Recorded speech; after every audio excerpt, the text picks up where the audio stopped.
दोस्तों, Somalian pirates का नाम तो आपने कहीं ना कहीं जरूर सुना ही होगा। ये दुनिया के सबसे खतरनाक समुद्री डाकुओं में से एक माने जाते हैं। लेकिन ये लोग असल में कितने खतरनाक और बेरहम होते हैं, आज यह जानकर आपके होश उड़ जाएंगे। और आपको क्या लगता है, अगर आप में से कोई गलती से एक बार इनके चंगुल में फंस जाए तो ये लोग आपकी कैसी खातिरदारी करेंगे? आइए जानते हैं आज की इस एक्शन थ्रिलर मूवी 22 मिनट्स में।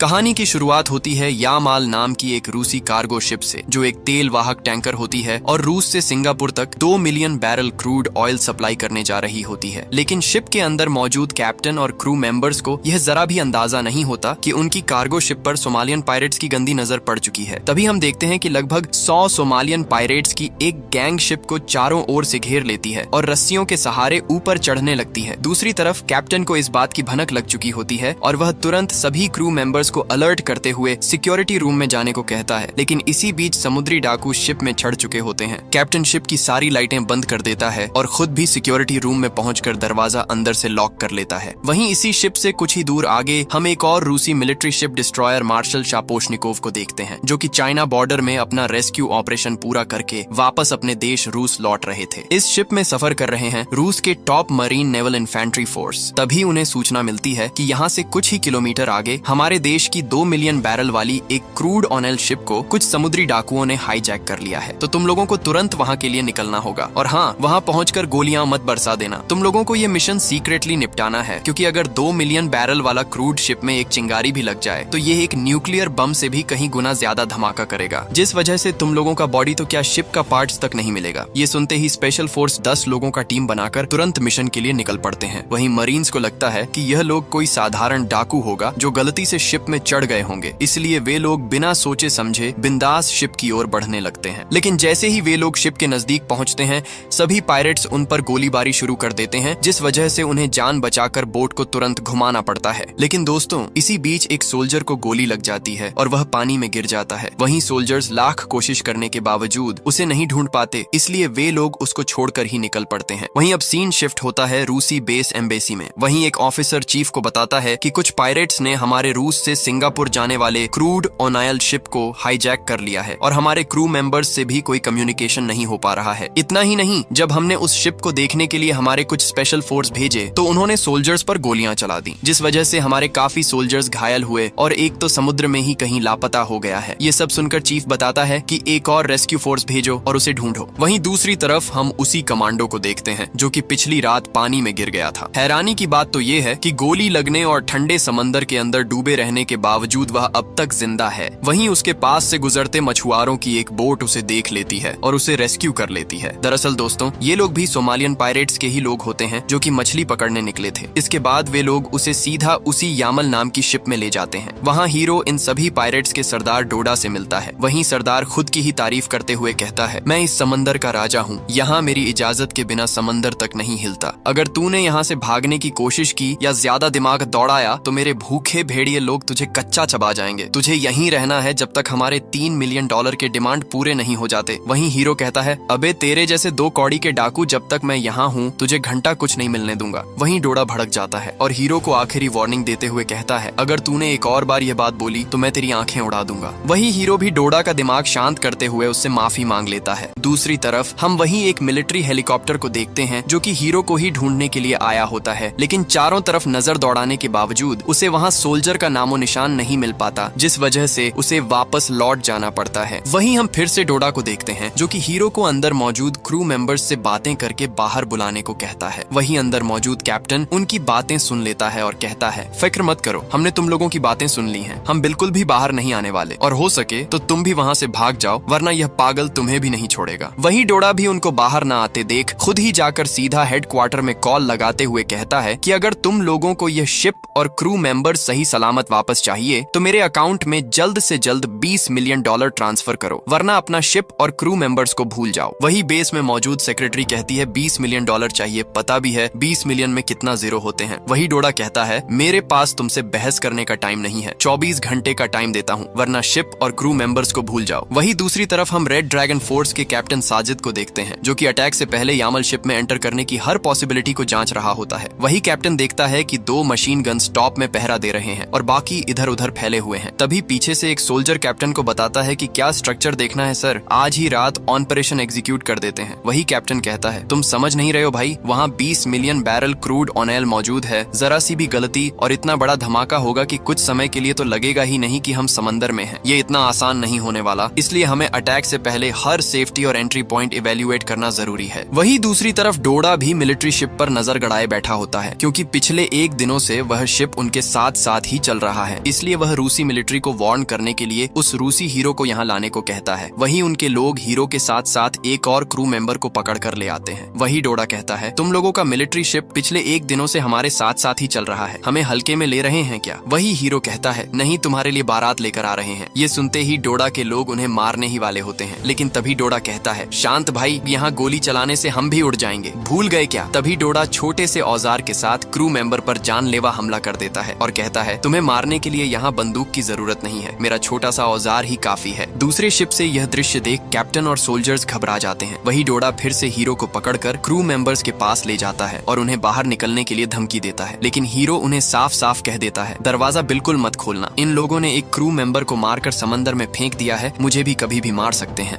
वही पीछे से डोडा उनकी बातें सुन लेता है। भले ही उसे रूसी भाषा समझ में नहीं आती, लेकिन हीरो के हाव भाव से वह समझ जाता है कि कुछ तो गड़बड़ है। वह गुस्से में कहता है, तुम मेरे को टोपी पहना रहा है क्या? 24 घंटा देता हूँ, कैसे भी करके बाहर निकाल उनको। दूसरी तरफ हम रूसी हेडक्वार्टर में एडमिरल, लेफ्टिनेंट और बेस के सभी मेंबर्स को देखते हैं, जो ड्रोन की मदद से शिप की हर एक गतिविधि पर नजर गड़ाए बैठे होते हैं। लेफ्टिनेंट रिपोर्ट देता है कि ये लोग कुल मिलाकर 40-50 के आसपास होंगे और इनका मुखिया डोडा नाम का एक व्यक्ति है, जिसका इतिहास समुद्री डाकुओं में सबसे खतरनाक माना जाता है। वहीं शिप ओनर की सेक्रेटरी कहती है कि हमें इतना पैसा बिल्कुल भी नहीं देना चाहिए, क्योंकि डाकू ऐसे ही होते हैं, लोगों को पकड़कर पैसों की मांग करते हैं और जब पैसा नहीं मिलता तो सीधे रास्ता नाप लेते हैं। इस पर लेफ्टिनेंट उन्हें बताता है, आज तक डोडा बिना पैसे लिए किसी भी डकैती से नहीं लौटा है, वह या तो पैसा लेगा, नहीं तो जहाज को ही उड़ाकर चला जाएगा। इतना सब सुनने के बाद भी जहाज का मालिक पैसा देने के लिए बिल्कुल भी तैयार नहीं होता। यह देखकर एडमिरल भड़क जाता है और कहता है, तुम्हारे जहाज और तेल के अलावा वहाँ 20 क्रू मेंबर भी फंसे हुए हैं, हम हाथ पर हाथ धरकर नहीं बैठ सकते। तभी कैप्टन सीधे जहाज में मौजूद कैप्टन साजिद को फोन करता है और साफ साफ कहता है, मुझे नहीं पता तुम यह कैसे करोगे, लेकिन मुझे वह जहाज और सभी क्रू मेंबर जिंदा वापस चाहिए। इस पर कैप्टन साजिद जवाब देता है, हम तैयार हैं सर, हमें आपके आदेश का ही इंतजार था। वहीं दूसरी तरफ हम पायरेट्स को देखते हैं, जो कि पता नहीं क्या कर रहा है। कुछ ही देर में हम उन्हें खाना लेते देखते हैं। वही हीरो भी एक पायरेट के साथ जाकर बैठ जाता है और अपनी जान पहचान बढ़ाने लगता है। जैसे ही हीरो पायरेट से उसका नाम पूछता है, वह पायरेट बंदूक निकालने लगता है। वही हीरो ये देखकर डर जाता है और सोचता है, कैसा अजीब आदमी है रे, नाम पूछने पर भी बंदूक निकाल देता है। वही पायरेट कहता है, अरे भाई डर मत, मेरा नाम AK-47 है, कैसा लगा रे तेरे को, मेरा नाम बहुत ही रेयर और यूनिक नाम है। वही हीरो कहता है, बहुत ही खतरनाक नाम है भाई, अच्छी है। दूसरी तरफ हम एक और मछुआरे की बोट को देखते हैं। वहीं जहाज का कैप्टन सीधे साजिद को इसकी सूचना देता है और उस बोट को पकड़ने के लिए फोर्स भेज दी जाती है। वहाँ सोल्जर्स को बहुत सारे गांजे के पत्ते मिलते हैं, जिन्हें वे समंदर में फेंक देते हैं। वहीं दुश्मन भी यह सब जहाज से देख रहा होता है। तभी डोडा फिर से सैनिकों को चेतावनी देने के लिए हीरो के गले में औजार रख देता है, ताकि उन्हें यह बताया जा सके कि हमें हल्के में न लें और जो पैकेट समंदर में फेंका गया है उसे जल्दी से उठाकर दोबारा बोट में रख दिया जाए। मजबूरी में सोल्जर्स सभी पैकेट्स को दोबारा बोट में रख देते हैं। तभी कैप्टन देखता है कि हीरो के दिमाग में कुछ तो चल रहा है। हीरो भी समझ जाता है कि सबका ध्यान उसी की तरफ है, इसलिए यहाँ से भागने का इससे बड़ा कोई अवसर नहीं मिलने वाला। वह तुरंत वहाँ से भागने लगता है, लेकिन बदकिस्मती से 2 पायरेट्स उसे देख लेते हैं और उसका पीछा करने लगते हैं। दूसरी तरफ कैप्टन डोडा का ध्यान भटकाते हुए उसे चैलेंज करता है। डोडा पूछता है, मेरा $2 मिलियन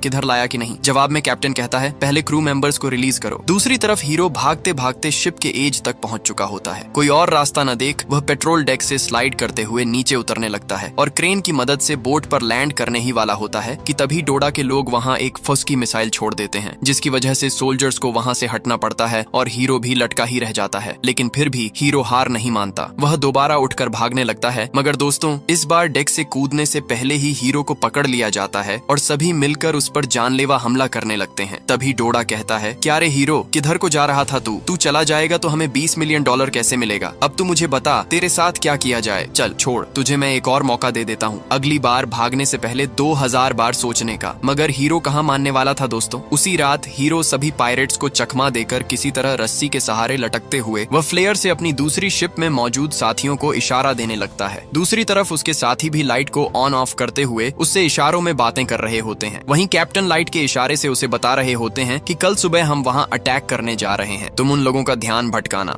हीरो भी फ्लायर के सहारे कहता है कि ठीक है। वहीं अगली सुबह डोडा हीरो को फिर से क्रू मेंबर्स के पास ले जाता है और उन्हें बाहर निकलने को कहता है। लेकिन दोस्तों, इस बार तो डोडा सीधा ग्रेनेड ही निकाल लेता है और धमकी देते हुए कहता है कि अगर वे इस बार भी बाहर नहीं आए तो मैं ये दरवाजा उड़ा दूंगा। वहीं अंदर एक क्रू मेंबर डर के मारे दरवाजा खोलने लगता है। तभी कैप्टन उसे रोकते हुए कहता है, अरे वे लोग बस डरा रहे हैं, हम बाहर गए तो वैसे भी मारे जाएंगे। लेकिन वह क्रू मेंबर कैप्टन पर हाथ उठा देता है, जिसकी वजह से वहाँ लड़ाई शुरू हो जाती है। कोई निकलना चाहता है तो कोई रहना चाहता है। वहीं हीरो कहता है, अरे भाई शांत हो जा यार, तेरे दरवाजा उड़ाने के चक्कर में पूरा शिप उड़ जाएगा, छोड़ना, ऊपर चलकर माल पीते हैं। लेकिन कुछ ही देर में उन्हें समझ आ जाता है कि पिन निकालने के बाद बम फटने में इतना समय कभी भी नहीं लगता। वहीं डोडा को भी यह समझ में आ जाता है कि इन लोगों को बाहर निकालना इतना आसान काम नहीं है, कोई और रास्ता देखना पड़ेगा। दूसरी तरफ हम रेड ड्रैगन फोर्स के कमांडोज को देखते हैं, जो समुद्र के अंदर से होते हुए शिप तक पहुंच चुके होते हैं। वे तुरंत ऊपर चढ़ने लगते हैं और ऊपर पहुंचते ही एक एक करके दुश्मनों को ढेर करना शुरू कर देते हैं। इतना कुछ करने के बाद भी कैप्टन उन पर भड़क जाता है और कहता है कि अगर उन्हें खुद के शिप में ही इतना समय लग रहा है तो दुश्मनों के शिप तक पहुंचने से पहले ही तुम्हें ढेर कर दिया जाएगा। वहीं एक सोल्जर कैप्टन से कहता है, अरे सर आप टेंशन मत लो, दरअसल यह हम लोगों का शिप मॉडल अलग है और वह तेल वाला शिप का स्ट्रक्चर बहुत बढ़िया है। ये सुनकर कैप्टन उसे तिरछी नजर से देखने लगता है। दूसरी तरफ हम हीरो को देखते हैं, जो शेफ को एक बोतल पकड़ाकर उसे पीने को कहता है और बोलता है कि अगर वह इसे पी ले तो उसकी मर्दानगी 100 गुना बढ़ जाएगी। कुछ ही देर में दोस्तों, मर्दानगी तो बढ़ी नहीं, वह आदमी पागल होकर नमाज के बीच ही गाना गाने लगता है। वहीं AK-47 उसे जाकर रोकने लगता है, लेकिन दोस्तों डोडा पूरी तरह भड़क जाता है, क्योंकि उसे नमाज के दौरान ऐसा पागलपन बिल्कुल भी बर्दाश्त नहीं होता था। वहीं वह आदमी डोडा को उल्टा सीधा बोलने लगता है, जिसकी वजह से डोडा उसे पानी में लटका देने को कहता है। लेकिन पायरेट्स को यह नहीं पता होता कि यही गलती उनकी सबसे बड़ी गलती होने वाली है, क्योंकि समुद्र में भयानक मॉन्स्टर शार्क्स भी होते हैं। कुछ ही देर में एक शार्क उसे अपना निशाना बना लेता है, जिसकी वजह से पानी पूरा लाल हो जाता है। वहीं ऊपर मौजूद सभी पायरेट्स उसे जल्दी से ऊपर खींचने लगते हैं, लेकिन काफी देर हो चुकी होती है दोस्तों। वह अपनी दोनों टांगे खो चुका होता है और यह बंदा जो था वह AK-47 का भाई था, जिसकी वजह से वह डोडा पर काफी ज्यादा भड़क जाता है और मन ही मन ठान लेता है कि अब देख मैं क्या करता हूँ। दरअसल दोस्तों, AK-47 अपने भाई से काफी ज्यादा प्यार करता था और अगर डोडा ऐसे ही छोटी छोटी चीजों के लिए अपने ही आदमियों को मारने लगे तो इसकी क्या गारंटी है कि वह हमें भी नहीं मारेगा। इसी वजह से वह हीरो को छोड़ने का फैसला लेता है और उससे कहता है कि तुम यहाँ से भागकर अपने शिप में चले जाओ, यहाँ मैं देख लूंगा। वहीं हीरो उसे रोकते हुए कहता है कि मैं वहाँ नहीं जा सकता भाई, कल सुबह हमारे आदमी यहाँ अटैक कर देंगे, मुझे यहीं रहकर तुम्हारे आदमियों का ध्यान भटकाना पड़ेगा। वहीं AK-47 कहता है, ठीक है भाई, ध्यान भटकाना तो मुझ पर छोड़ दे, ये मैं कर लूंगा। साथ ही AK-47 उसकी सेफ्टी के लिए उसे एक औजार भी दे देता है। वहीं दूसरी तरफ हम रेड ड्रैगन फोर्स को मिशन के लिए तैयारी करते हुए देखते हैं। वहीं कैप्टन फोर्स को साफ साफ कह देता है कि यह एक छोटा मोटा मिशन है, हम इससे भी कहीं बड़े बड़े मिशन पूरे कर चुके हैं, तो इसे बस एक ट्रेनिंग की तरह समझो। वहीं बेस से एडमिरल भी ऑफिशियल अटैक का ऑर्डर पास कर देता है। इसके बाद हम सभी सोल्जर्स को मिशन के लिए निकलते हुए देखते हैं। दूसरी तरफ हम डोडा को देखते हैं, उसे कैप्टन रूम में खोजबीन के दौरान एक खतरनाक लोहे को काटने वाला औजार मिल जाता है। अब वह उसी औजार से दरवाजा काटने का ऑर्डर देता है और कहता है कि जैसे ही दरवाजा खुले सब के सब ढेर हो जाने चाहिए। वहीं उसके आदमी दरवाजा काटना शुरू कर देते हैं। अंदर मौजूद कैप्टन सबका हौसला बढ़ाते हुए कहता है, हमें डरना नहीं है, आखिरी सांस तक लड़ते रहेंगे, जो होगा देखा जाएगा। दूसरी तरफ डोडा हीरो और AK-47 को देख लेता है और कहता है कि काफी घंटों से देख रहा हूँ तुम दोनों आपस में ही बात किए जा रहे हो, आखिर किस चीज की प्लानिंग चल रही है। वहीं हीरो कहता है, कुछ भी नहीं डोडा सर, नींद नहीं आ रही थी इसलिए बात कर रहे थे। लेकिन डोडा को यह पक्का हो चुका था कि ये दोनों जरूर कुछ न कुछ प्लानिंग कर रहे हैं, इसलिए डोडा जमाल को उसे मार देने का ऑर्डर दे देता है। वहीं अगली सुबह पायरेट्स हीरो को ढेर करने के लिए ले जा रहे होते हैं। तभी हीरो जमाल से कहता है, मरने से पहले मुझे सिगरेट पीनी है, मिलेगी क्या? वहीं जमाल कहता है, सिगरेट तो नहीं मिलेगी भाई, हम सिगरेट नहीं पीते, इसके अलावा क्या चाहिए बता। दूसरी तरफ हम AK-47 को देखते हैं, वह रूम के पायरेट्स को आराम करने के लिए भेज देता है और सभी पायरेट्स का ध्यान भटकाने के लिए वहाँ गाना चला देता है। फिर वह खिड़की तोड़कर जल्दी से आसमान में फ्लेयर छोड़ देता है ताकि सोल्जर्स को सिग्नल मिल सके और वे जल्द से जल्द शिप में चढ़ जाएं। वहीं सोल्जर्स भी आसमान में फ्लेयर देखकर शिप में चढ़ना शुरू कर देते हैं। इसी बीच हीरो भी जमाल और उसके साथियों को संभाल लेता है और उन्हें ढेर करके वहाँ से निकल जाता है। दूसरी तरफ हम AK-47 को देखते हैं, जो वहाँ हिप हॉप गाना शुरू कर देता है ताकि वह सभी पायरेट्स का ध्यान भटका सके। इतना ही नहीं दोस्तों, वह शिप में गोलियां तक चलाना शुरू कर देता है, यहाँ तक कि वह डोडा के खिलाफ भी अनाप शनाप भाषण झाड़ने शुरू कर देता है। वहीं डोडा अपने वर्कर्स को कहता है, दरवाजा दरवाजा काटो और सबको ढेर कर दो। इस एके के बच्चे को मैं देख कर आता हूँ। वहीं हीरो भी डोडा के ही जाने का इंतजार कर रहा था। जैसे ही मौका मिलता है वह दरवाजा तोड़ने वाले 2 पायरेट्स को ढेर कर देता है और सभी होस्टेज को वहाँ से निकलने को कहता है। वहीं डोडा भी कैप्टन रूम तक पहुँच जाता है और उससे कहता है, अबे सुबह सुबह माल पी लिया है क्या? जल्दी से ये सब बंद कर और दरवाजा खोल, नहीं तो तुझे भी तेरे भाई के पास भेज दूंगा। वहीं एके उन पर गोलियां चला देता है और कहता है, ऊपर कौन जाएगा वो तो अभी पता चल जाएगा। तेरा गेम बजाने के लिए स्पेशल फोर्स आते ही होंगे। लेकिन दोस्तों इस बार तो डोडा कुछ ज्यादा ही सीरियस हो जाता है और ग्रेनेड निकालकर दरवाजे में लगा देता है। कुछ ही सेकंड में वहाँ एक धमाका हो जाता है जिसकी वजह से कुछ पलों के लिए वहाँ शांति छा जाती है। वहीं हीरो क्रू मेंबर्स से कहता है, ये लोग पूरी तरह पागल हो चुके हैं, हमें जल्द से जल्द यहाँ से निकलना होगा, नहीं तो ये लोग पूरा जहाज ही उड़ा देंगे। वहीं दूसरी तरफ डोडा अंदर आ जाता है और एके को प्यार से समझाता है कि अरे भाई तू क्या पागल हो गया है, अपने ही आदमियों को क्यों मार रहा है। वहीं एके कहता है, हाँ तो तू कौन सा साधु है, तूने भी तो मेरे भाई को मार डाला, क्या वह अपना आदमी नहीं था। वहीं दूसरी तरफ रेड ड्रैगन फोर्स भी शिप में चढ़ चुकी होती है और एक एक करके पायरेट्स को ढेर करना शुरू कर देती है। दूसरी तरफ पायरेट्स और क्रू मेंबर्स के बीच भी आमने सामने की स्थिति हो जाती है। वहीं दोनों टीमों के बीच घमासान युद्ध शुरू हो जाता है क्योंकि वे लोग वहाँ गोलियां नहीं चला सकते थे, इसलिए हाथ में जो मिलता है उसी से एक दूसरे पर हमला करना शुरू कर देते हैं। वहीं हीरो को शिप के सिलेंडर में बम दिख जाता है जो पायरेट्स ने पिछली रात लगाया था। वहीं हीरो उसे निकालने के लिए निकल पड़ता है, लेकिन जैसे ही हीरो वहाँ पहुँचता है एक पायरेट उस पर हमला कर देता है। वहीं दूसरी तरफ हम कैप्टन साजिद और डोडा को आमने सामने देखते हैं। वहीं दोनों के बीच ताबड़तोड़ लड़ाई शुरू हो जाती है। कुछ देर में कैप्टन साजिद उसे घायल कर देता है। वहीं डोडा उसे 1 टैप मारने के लिए डेजर्ट ईगल निकालता है, लेकिन कैप्टन साजिद उसका पिस्टल खराब कर देता है और उसे इमोट शॉट मारकर डाउन कर देता है। दूसरी तरफ हीरो और जमाल के बीच भी घमासान युद्ध शुरू हो जाता है। हीरो भी बम को खोलने ही वाला था, लेकिन जमाल उसे हर हाल में वहां तक पहुंचने ही नहीं दे रहा था। वहीं डोडा भी रिमोट का बटन दबाने ही वाला होता है, लेकिन तभी हीरो बम का स्पार्क प्लग निकाल देता है जिसकी वजह से बम नहीं फटता। दूसरी तरफ पायरेट्स क्रू मेंबर्स को बुरी तरह मार रहे होते हैं, लेकिन तभी वहां बाकी ड्रैगन फोर्स भी पहुंच जाती है। इसके बाद पायरेट्स ज्यादा देर टिक नहीं पाते और कुछ ही समय में सब मिलकर उन्हें ढेर कर देते हैं। इसी तरह सभी क्रू मेंबर्स को सेफली रेस्क्यू कर लिया जाता है। हालांकि उनमें से कुछ लोग बेहद गंभीर हालत में होते हैं। तभी हीरो की नजर AK-47 पर पड़ती है जो अपनी आखिरी सांसें गिन रहा होता है। हीरो तुरंत मदद के लिए टीम को बुलाने लगता है, लेकिन AK-47 उसे रोकते हुए कहता है, छोड़ दे भाई, मैंने जिंदगी में बहुत बुरे कर्म किए हैं, अब मैं खुशी खुशी मर सकता हूँ क्योंकि मरने से पहले मैंने कुछ अच्छा तो किया। इतना कहकर AK-47 हीरो को अपना पुराना म्यूजिक कैसेट देता है और कहता है, मेरी याद में इसे रख लेना मेरे भाई। ये कहते ही AK-47 अपनी आखिरी सांस छोड़ देता है। यह देखकर हीरो बेहद भावुक हो जाता है दोस्तों, क्योंकि इस भाई के बिना यह मिशन पूरा करना लगभग नामुमकिन था। वहीं कैप्टन और सभी ड्रैगन फोर्स शहीदों के लिए मौन रखते हैं। तभी हीरो AK-47 के शरीर के पास जाता है और अपने पिता की दी हुई घड़ी उसे पहनाकर सम्मान देता है। और तभी दोस्तों एक बात साफ हो जाती है, इंसान बुरा नहीं होता, उसकी हालत और मजबूरियां ही उसे बुरा बना देती हैं। इसी बीच कैप्टन को ऊपर से ऑर्डर मिलता है कि बचे हुए कुछ पायरेट्स को जिंदा छोड़ दिया जाए। वहीं हीरो आकर कैप्टन से कहता है, सर आप इन्हें जिंदा क्यों छोड़ रहे हो? इन्होंने हमारे लोगों की जान ली है, अगर आज इन्हें छोड़ दिया तो कल फिर किसी न किसी शिप पर डकैती करेंगे। इस पर कैप्टन कहता है, ऊपर से ऑर्डर है, हम कुछ नहीं कर सकते। लेकिन हीरो के दिल में बदला था अपने शहीद क्रू मेंबर्स और AK-47 जैसे भाई के लिए, क्योंकि डोडा ने उसे बेहद बेरहमी से मारा था। वहीं हीरो दिमाग लगाते हुए कैप्टन रूम में जाता है और ग्रेनेड का पिन निकालकर बम को कुछ इस तरह सेट कर देता है कि जैसे ही वे लोग पानी पीने के लिए जार खोलें वह अपने आप ट्रिगर हो जाए। इसके बाद पायरेट्स को बोट में रिलीज कर दिया जाता है और जैसे ही डोडा पानी पीने के लिए जार खोलता है हथगोला ट्रिगर हो जाता है। अगले ही पल जोरदार धमाका होता है और सभी पायरेट्स बोट समेत वहीं ढेर हो जाते हैं। और दोस्तों इसी तरह रेड ड्रैगन फोर्स अपना मिशन पूरा करती है और फिर से अपने वतन लौट आती है। उम्मीद करता हूँ आज का ये वीडियो आप लोगों को पसंद आया होगा। अगर पसंद आया हो दोस्तों तो मेरी दूसरी वीडियोस भी जरूर चेक कर सकते हो। आपका तहे दिल से बहुत बहुत धन्यवाद।